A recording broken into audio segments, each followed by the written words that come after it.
I'm Dr. Madan Kumar Periyasamy, MS Ortho, consultant in EMM Specialty Hospital, Namakkal. இந்த வீடியோவில் நம்ம rheumatoid arthritis பற்றி பார்க்க போகிறோம். அதாவது முடக்குவாதம், மூட்டு வாதம்னு சொல்லுவோம். ருமட்டாய்டு ஆர்த்ரைட்டிஸ்ங்கிறது வெறும் ஜாயிண்ட்டை மட்டும்தான் நம்ம தாக்கும், வேறு எதுவும் பிரச்சனை கொடுக்காது அப்படிங்கிறது நிறைய பேர்த்தோட இதாக இருக்கும். பட் அது ரொம்ப தவறான விஷயங்கள். ருமட்டாய்டு ஆர்த்ரைட்டிஸ் அப்படின்னா என்ன அப்படின்னா, இது வந்து ஒரு ஆட்டோ இம்யூன் டிசீஸ் இது. ஸோ அதாவது நம்ம உடம்புல வந்து நம்ம எதிர்ப்பு சத்து இருக்குது பார்த்தீங்களா, அதை வந்து அது தூண்டுதல்னால நமக்கு வந்து அந்த ஜாயிண்ட் அரிக்கிறது. இப்போ இன்கேஸ் எக்ஸாம்பிள், இப்போ நமக்கு இதில் ஒரு பாக்டீரியாவோ ஒரு வைரஸோ நம்ம பாடிக்குள்ள வருது அப்படின்னா, நம்மளோட இம்யூன் சிஸ்டம் என்ன ஆகும்னு கேட்டிங்கன்னா, அதை ட்ரிகர் பண்ணி அதுக்கான ஒரு செல்ஸை ப்ரொடியூஸ் பண்ணி அதை வந்து அழிக்குது. நம்மளோட எதிர்ப்பு சத்து வந்து எந்த விதமான பாக்டீரியா வைரஸ் இல்லாமல் அதுவே ஆக்டிவேட் ஆகி நம்மளோட ஜாயின்ஸ் எல்லாத்தையுமே பாதிக்கும். மெயினாக பார்த்தீங்கன்னா ஸ்மால் ஜாயின்ஸ், இந்த கை விரல்கள், கால் விரல்கள், இந்த மாதிரி விஷயங்கள்ல பாதிக்கும்.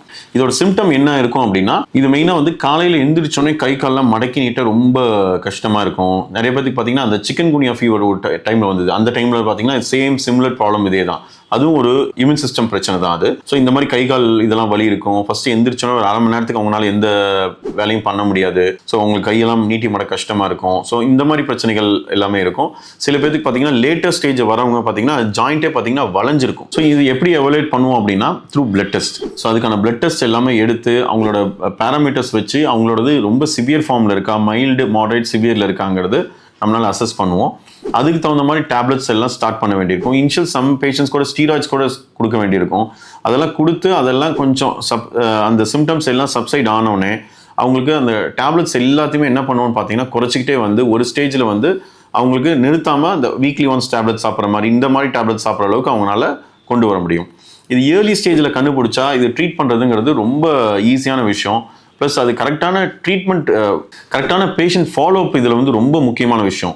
ஸோ என்ன ஆகும்னு கேட்டிங்கன்னா, பேஷண்ட் வந்து டேப்லெட்ஸ் எடுத்துக்குவாங்க, ஒரு 1 month 2 months எடுத்துக்குவாங்க, நல்லா இருக்குன்னு சொல்லி விட்டுருவாங்க. பார்த்தீங்கன்னு வச்சுங்க, அடுத்து ஒரு 1 week 2 weeks திரும்பவும் வருவாங்க.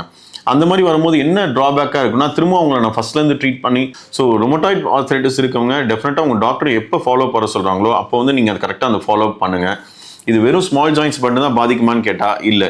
தேய்மானத்துக்கு one of the main young ஏஜில் வர காஸ் வந்து மெயினாக வந்து இதுதான், ருமட்டாய்டு ஆர்த்ரைட்டிஸ். ஒரு ஆஃப் த இது வந்து கரெக்டாக நம்ம மெயின்டைன் பண்ணிக்கிட்டோம். இப்போ எப்படி சுகர் வந்தால் நம்ம டேப்லெட் சாப்பிட்டு லெவல் மெயின்டைன் பண்ணுறோமோ, சிமிலர் அதே மாதிரி தான் இந்த ருமட்டாய்டு ஆர்த்ரைட்டிஸை நம்ம கண்ட்ரோலில் வச்சுக்கிட்டோம் அப்படின்னா பின்னாடி வந்து வர தேய்மானங்கள், பின்னாடி வர ஜாயிண்ட் பெயின்ஸ், இது எல்லாமே கண்டிப்பாக கம்மியாகும். ருமட்டாய்டு ஆர்த்ரைட்டிஸ் பேஷண்ட் காலையில் எந்திரிச்சோன்னா என்ன பண்ணணும்னா, ஒரு பக்கெட்டில் சுடுதண்ணி பிடிச்சிட்டு கை கொஞ்ச நேரம் உள்ள வச்சு மெதுவாக நீட்டி மடக்கிறது, அதே மாதிரி காலுக்கு வைக்கிறது. ஸோ இந்த மாதிரி ஹாட் வாட்டர் வைக்கும் போது என்ன ஆகும்னு கேட்டிங்கன்னா, அங்கே இருக்க பிளட் சப்ளை அதிகமாகும், அங்கே இருக்க இன்ஃப்ளமேட்டரி செல்ஸ் எல்லாம் வாஷ் அவுட் ஆகும். ஸோ லிகமெண்ட்ஸ் எல்லாம் எக்ஸ்பேண்ட் ஆகும். ஸோ அதனால பெயின் பார்த்தீங்கன்னா கண்டிப்பாக கம்மியாகும் உங்களுக்கு.